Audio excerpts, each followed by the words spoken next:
Olá, tudo bem? Meu nome é Alex, eu sou candidato ao eixo tecnológico de educação profissional no ambiente de saúde do curso técnico em enfermagem, subsequente no núcleo de educação regional de Foz do Iguaçu. O tema abordado neste momento será segurança do paciente. Fazendo uma breve introdução, a segurança do paciente ela é uma prioridade fundamental na assistência de saúde. Esse tema ele abrange diversas metas internacionais que visam diminuir os riscos, promover um atendimento mais seguro e durante essa abordagem nós vamos explorar essas metas que são essenciais para garantir a integridade e o bem-estar desse paciente. Começando sobre as 6 metas, vamos falar da meta número 1, que é a identificação do paciente. Temos como base na identificação correta do paciente. Ela é crucial dos profissionais de saúde para confirmar a identidade desse paciente. Quando esse paciente dá entrada dentro da unidade, o que é que nós fizemos? Pegamos o nome completo, preenchemos a ficha desse paciente, colocamos a data de nascimento e em algumas instituições, hoje, nós até colocamos a pulseira do paciente. Essa pulseira do paciente, ela visa identificar o paciente para que não troque esse nome desse paciente. Em algumas instituições colocam até o nome da mãe. Então é nome completo, data de nascimento, nome da mãe, para evitar consequências e erros na hora de eu fazer chamar esse paciente. Temos como meta número 2 a comunicação efetiva. A comunicação ela deve ser clara e efetiva entre toda a equipe de saúde. Ela é uma ferramenta fundamental para a vitalidade desse paciente, que inclui tanto a transmissão das informações sobre os tratamentos, os medicamentos, os cuidados prestados, e essa comunicação ela reduz os mal entendidos e melhora a segurança do paciente.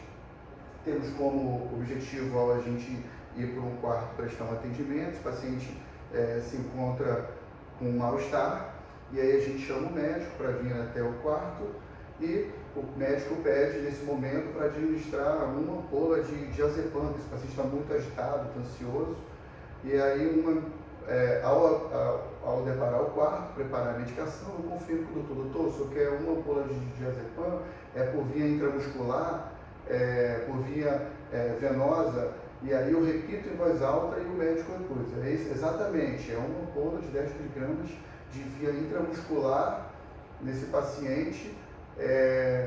Agora, aí eu administro, houve uma comunicação efetiva. O doutor falou, eu entendi e repeti o meu entendimento e o doutor confirmou. Com isso eu evito de eu errar a dose, errar a via de administração dos pacientes, ser medicado da forma correta. Tendo como exemplo também da segurança da comunicação efetiva, ao registrar as informações do paciente, eu utilizo a evolução para eu registrar isso, que é o meu objetivo dentro da evolução de todos os profissionais, eu entender como é que está sendo a conduta de cada equipe e que essas formas de se comunicar com a evolução, todo mundo tenha o mesmo entendimento, né?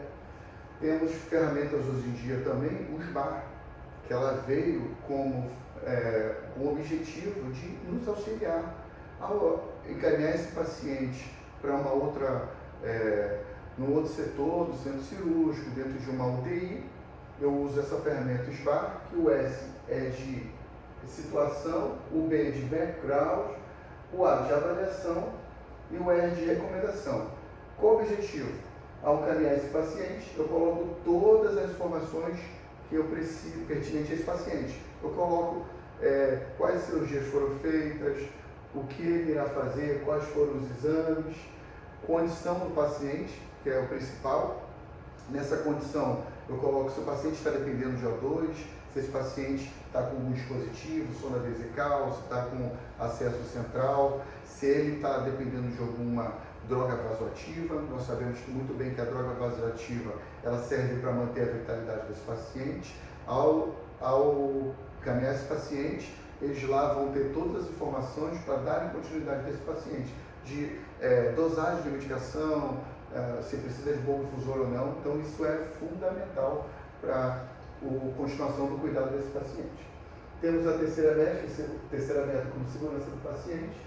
Ela foca na administração dos medicamentos, que envolve segurança de medicamento, administração dos fármacos, evita que esse fármaco seja administrado da forma correta.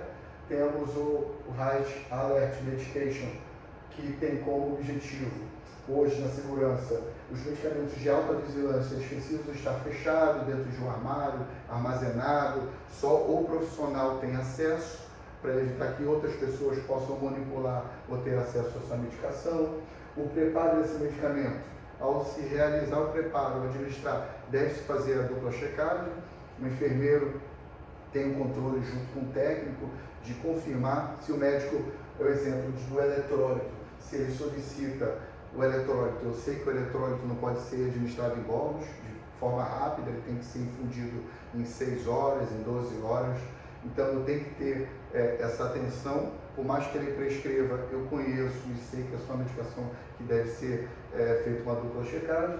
Temos como objetivo a insulina. Se esse paciente tem uma hipoglicemia, realiza correção e lá na correção está sem unidade de insulina regular, se eu fizer sem unidade de insulina regular, esse paciente pode fazer uma hipoglicemia, né? Consequentemente, ele pode apresentar sudorese, rebaixar o nível de consciência ou até mesmo ir a óbito, se eu não tiver uma conduta o mais rápida possível.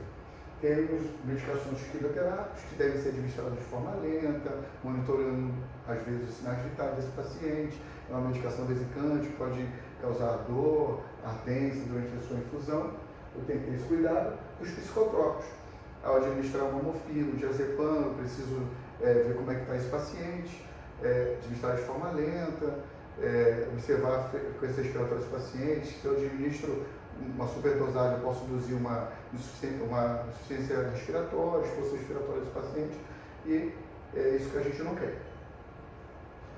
Temos a quarta meta, que é a cirurgia segura. Dentro da cirurgia segura, a gente tem 3 momentos que a gente visa durante esse paciente, no caso da cirurgia segura. Eu tenho um momento que fala sobre o momento que eu recebo esse paciente, que é antes da indução. Eu pergunto todas as informações, o paciente é alérgico, eu marco o sítio cirúrgico, se ele vai operar o membro esquerdo, eu pego a caneta e marco para que não opere o lado direito. Então, isso tudo visa a segurança do paciente. Eu tenho um momento na incisão, que eu faço o acompanhamento de sinais vitais, estou ali para dar todo o suporte. E após eu preciso me comunicar com o médico para saber se o paciente vai para a UTI, se esse paciente foi liberado pelo anestesista, se já está com os seus sinais vitais estáveis, se ele está em plena condição, se ele não está dependendo de um suporte ventilatório, se eu vou para a UTI, se vai para o bloco de internação. Então, eu preciso ter essa comunicação para que esse paciente possa ir para o local adequado. E a quinta meta fala sobre a prevenção das infecções, né? Prevenção de infecções. A prevenção de infecções, ela é a quinta meta, é a medida, temos como medida a higienização das mãos, né? Não só das mãos, como os equipamentos que estão à minha volta. Falando sobre os 5 momentos da lavagem das mãos, temos antes de tocar o paciente, eu faço a higienização das minhas mãos. Antes do procedimento limpo asséptico, eu utilizo álcool. Eu coloco, antes de administrar a medicação, eu passo um álcool a 70% para fazer a asepsia daquele local. Antes do contato dos fluidos corporais, eu vou desprezar uma diurese, eu vou aspirar o paciente. Estou usando o meu equipamento de uso individual, meus EPIs, eu estou utilizando luva, eu estou utilizando avental, estou utilizando meu óculos de proteção. Após tocar o doente, eu faço a higienização das mãos e depois, após eu tocar esse ambiente, estou saindo do quarto, eu novamente higienizo as minhas mãos. Isso eu evito que eu dissemine, né, as infecções, muito acontece nos hospitais, esse aumento de infecções cruzadas, enfim. Temos como última meta, que é a redução dos riscos. A gente tem como meta de redução dos riscos, a gente fala muito sobre a queda, né, que é esse paciente interna por um motivo e acaba saindo por outro. Esse paciente tem que ser submetido à cirurgia, ele vai ficar mais tempo internado dentro da unidade, pode adquirir uma infecção. Então, o objetivo do paciente era deixar ele o mínimo possível, tratar uma coisa e a gente está tratando outra. E aí temos 3 fatores, né? muito importante, a gente pode já falar, tem os fatores extrínsecos e os comportamentais. Os intrínsecos, hoje temos a idade, né? O paciente tem um déficit de locomoção, com 65 anos já não tem aquela destreza de caminhar, temos os acamados,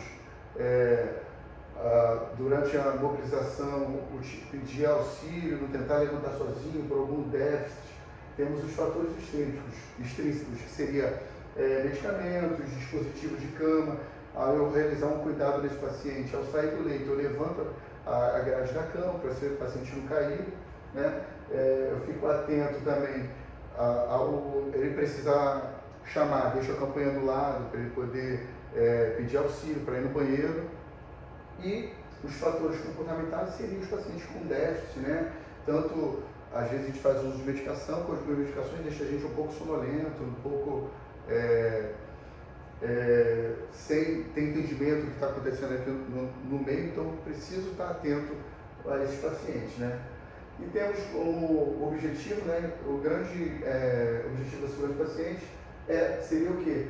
A segurança do paciente ela é vital para garantir a qualidade tanto na assistência de saúde, né, e utilizando essa implementação dessas 6 metas internacionais, ela contribui tanto para a redução dos erros e melhora a confiança dos pacientes do serviço de saúde.